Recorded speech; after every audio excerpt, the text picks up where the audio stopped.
Kemudian kita tim advokat ya mengajukan 2 permohonan pra peradilan. Jadi ada 2 permohonan pra peradilan. Yang pertama, permohonan pertama terkait dengan upaya paksa ya yang dilakukan oleh Kejaksaan Agung Republik Indonesia dalam penetapan status tersangka ya dugaan tindak pidana pencucian uang dan upaya paksa penahanan. Itu yang pertama. Kemudian permohonan yang kedua terkait dengan upaya paksa status penetapan tersangka ya dalam dugaan tindak pidana korupsi dan pencucian uang ya serta penggeledahan dan penyitaan sebagai upaya paksa yang dilakukan oleh rekan dari kepolisian Polda Metro Jaya. Kehati-hatian ini penting karena memang dibutuhkan dalam menentukan langkah hukum lanjutan. Nah, kemudian juga kita berharap ini bukan seperti speedy proses ya, prosesnya mau cepat dan terburu-buru ya, apalagi proses ini menimbulkan legal gap dan gegabah yang tentu berdampak serius bagi penegakan hukum. Karena itu penegakan hukum yang dilakukan secara terburu-buru menurut hemat kami dalam amatan kami selama ini termasuk fakta-fakta yang teramati selama ini ketidakhati-hatian dalam proses penegakan hukum ini akan berdampak merugikan para justiciable, para pencari keadilan yang tidak hanya beliau, mungkin saja siapapun yang memperjuangkan keadilannya berkaitan dengan proses semacam ini. Karena itu menjadikan indikasi penegakan hukum yang dilakukan adalah semacam penegakan hukum yang dipaksakan.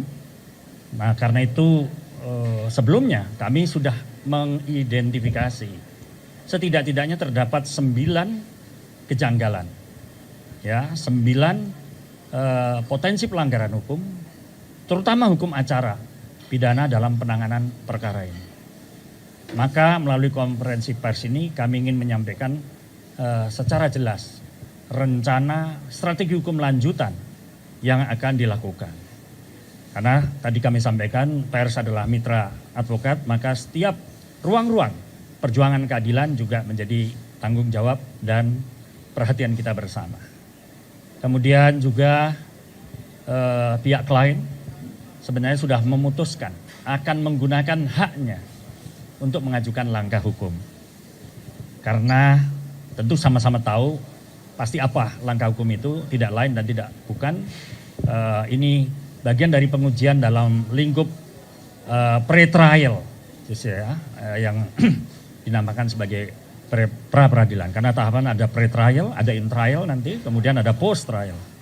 Nah karena itu terhadap upaya paksa yang dilakukan terhadap klien kami, tentu dalam identifikasi kami ingin menguji ya validity atau keabsahan, termasuk autentikasinya, bahkan pelaksanaan proses hukum apakah memang sudah clear and clean, sudah sesuai dengan prinsip hukum acara pidana ya, yang semangatnya beyond reasonable doubt, tidak boleh ada keraguan sedikit pun terhadap proses hukum yang berjalan sekarang ini. Ini yang ke-8 ya. Kemudian kita tim advokat ya mengajukan 2 permohonan pra peradilan. Jadi ada 2 permohonan pra peradilan. Yang pertama, permohonan pertama terkait dengan upaya paksa ya yang dilakukan oleh Kejaksaan Agung Republik Indonesia dalam penetapan status tersangka ya dugaan tindak pidana pencucian uang dan upaya paksa penahanan. Itu yang pertama. Kemudian permohonan yang kedua terkait dengan upaya paksa status penetapan tersangka ya dalam dugaan tindak pidana korupsi dan pencucian uang ya serta penggeledahan dan penyitaan sebagai upaya paksa yang dilakukan oleh rekan dari kepolisian Polda Metro Jaya. Dalam hal ini atau dana atau Kortas Tindak Pidana Tipikor. Kedua permohonan tersebut memang kami akan ajukan secara terpisah karena ini juga bagian dari strategi yang dimungkinkan dalam hukum acara pidana, termasuk hukum acara pidana yang baru.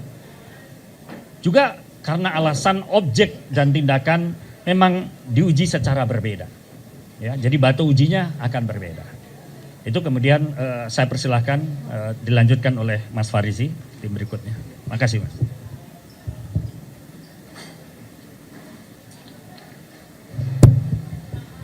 Terima kasih rekan-rekan wartawan semua. Terima kasih sekali atas kehadiran rekan-rekan semua di sini. Pada kesempatan ini memang kami akan menjelaskan upaya-upaya yang akan dilakukan oleh kami selaku tim kuasa hukum dari Bapak Febri Adriansyah. Di antaranya seperti dijelaskan kalau tadi senior kita Bang Firman dan Pak Febri. Saya akan sedikit menjelaskan kenapa ada dua permohonan.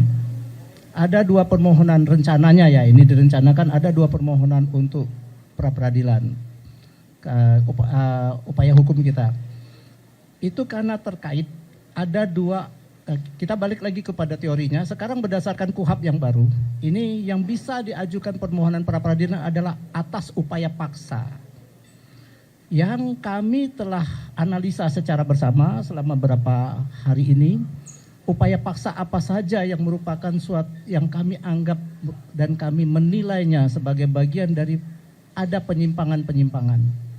Sehingga kami kelompokkan kedua permohonan, yaitu upaya paksa yang dilakukan Kejaksaan Agung itu dalam penetapan dan penahanan. Penetapan tersangka dalam perkara tindak pidana pencucian uang dan penahanan.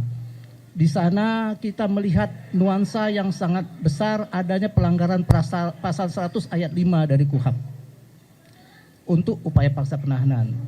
Dan upaya paksa penetapan tersangkanya kita melihat ada kaitan-kaitan dengan predicate crime-nya, persoalannya di sana. Oke, itu secara garis besar. Kemudian nanti juga ada yang kedua. Yang kedua itu adalah upaya paksa penggeledahan, penyitaan, dan penetapan tersangka di dalam perkara yang di sini yang sudah penetapan tersangka adalah terkait dengan penanganan perkara Asabri. Nah, hal ini mungkin agak sedikit unik karena di sini mungkin akan jadi banyak termohonnya. Kurang lebih seperti itu kurang lebih ini ya. Menurut kali itu Pak ya. Ya. Ada lagi yang mau ditambahkan?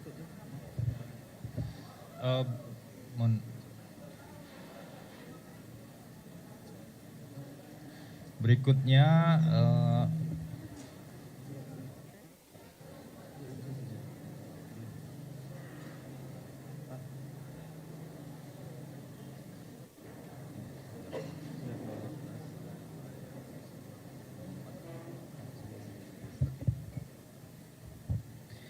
baik, rekan-rekan sekalian, saya lanjutkan. Selain itu, tim advokat juga akan mempersoalkan dugaan adanya penetapan tersangka sebanyak 2 kali terhadap dugaan tindak pidana yang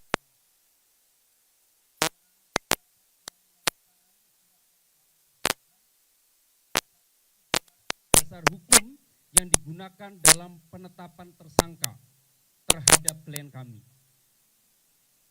Menurut tim advokat, aspek-aspek hukum tersebut penting untuk diuji demi menjamin kepastian hukum dan perlindungan hak-hak setiap warga negara dalam proses penegakan hukum. Kemudian, karena tindakan penahanan dilakukan berdasarkan surat penetapan tersangka yang keabsahannya akan dimohonkan untuk diuji di pengadilan, maka seharusnya penahanan juga tidak sah secara hukum. Selain itu, kami menemukan bukti bahwa penahanan telah melanggar pasal 100 ayat 5 KUHP, yaitu terkait dengan 8 alasan penahanan di dalam KUHP yang baru.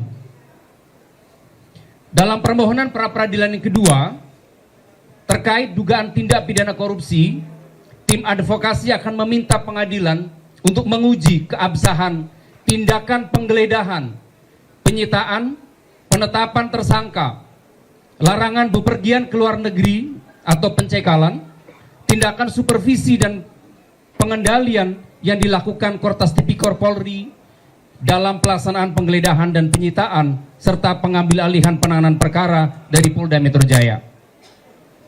Tim advokat berpendapat, terdapat persoalan hukum yang mendasar terkait keabsahan surat perintah penyidikan yang dijadikan dasar tindakan penyidik, pelaksanaan penggeledahan dan penyitaan yang diduga tidak memenuhi ketentuan hukum acara pidana, penetapan tersangka yang diduga tidak memenuhi persyaratan formil maupun material, penerbitan larangan bepergian ke luar negeri, tindakan supervisi dan penggeledahan pengendalian yang dilakukan Kortas Tipikor di Polri, Kortas Tipikor Polri dalam pelaksanaan penggeledahan dan penyitaan, serta pengambil alihan penanganan perkara dari Polda Metro Jaya. Seluruh tindakan tersebut akan dimohonkan untuk diuji keabsahannya melalui mekanisme pra-peradilan. Kami perlu tegaskan juga teman-teman media bahwa ada satu prinsip, tidak ada penegakan hukum yang benar apabila dimulai dari proses yang tidak benar. Substansi keadilan harus dibangun dari prosedur yang adil buat siapapun dia. Oke, terima kasih. Jadi perlu kami sampaikan apa yang rencana. Ini rencana ya teman-teman semua. Rencana yang akan dilakukan dan sudah dijelaskan tadi, yaitu mengajukan 2 permohonan pra-peradilan. Perlu kami sampaikan langkah-langkah tersebut bukanlah cara-cara atau langkah-langkah untuk menghindari proses hukum. Jadi ini perlu kami sampaikan sekaligus sebagai edukasi pada publik. Justru langkah-langkah ini merupakan penggunaan hak yang dijamin oleh hukum, dijamin oleh undang-undang, untuk memastikan dalam porsi kami sebagai penyeimbang, untuk memastikan agar penegakan hukum itu berjalan sesuai dengan prinsip due process of law. Ini penting sekali. Jangan sampai kemudian proses penegakan hukumnya keliru, melanggar aturan hukum, entah karena alasan apapun begitu ya, sehingga hak-hak orang terabaikan. Prinsip due process of law adalah hal yang penting yang tentu perlu menjadi concern kita bersama. Tim advokat juga tentu saja tetap dalam koridor menghormati pelaksanaan kewenangan yang sudah dilakukan atau akan dilakukan oleh instansi penegak hukum, baik yang sudah dilakukan ataupun akan dilakukan. Kami menghormati itu. Meskipun undang-undang memberikan hak untuk menguji prosesnya di pengadilan. Nah, proses pra-peradilan ini adalah bagian untuk menguji apakah tahapan-tahapan yang sudah dilakukan sebelumnya sudah benar atau tidak benar. Justru ujian dalam proses penegakan hukum itu adalah untuk perkara-perkara yang seperti ini, dan tentu ini juga berlaku untuk perkara yang lainnya.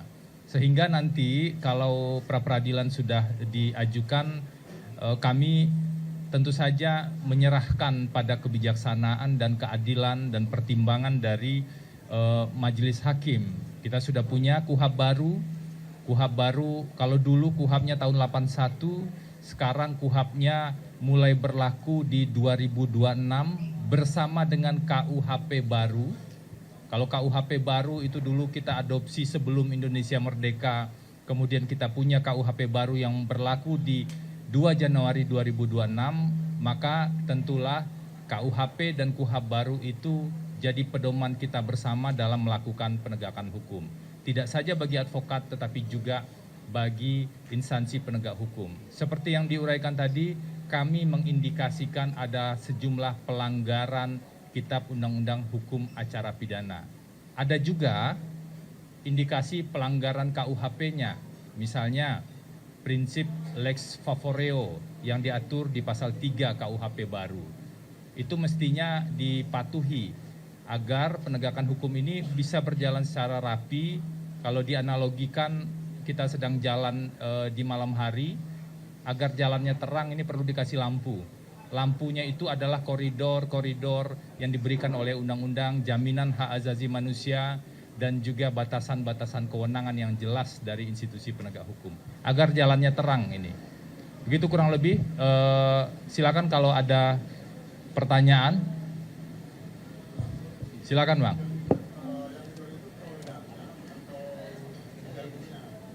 Sorry, mohon maaf. Gian, tolong. Mohon disebutkan dari nama dan dari mana ya Mas ya?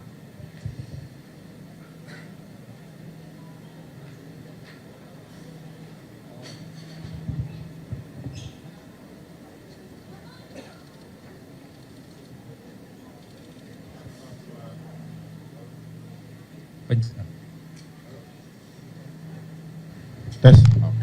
Izin Bang,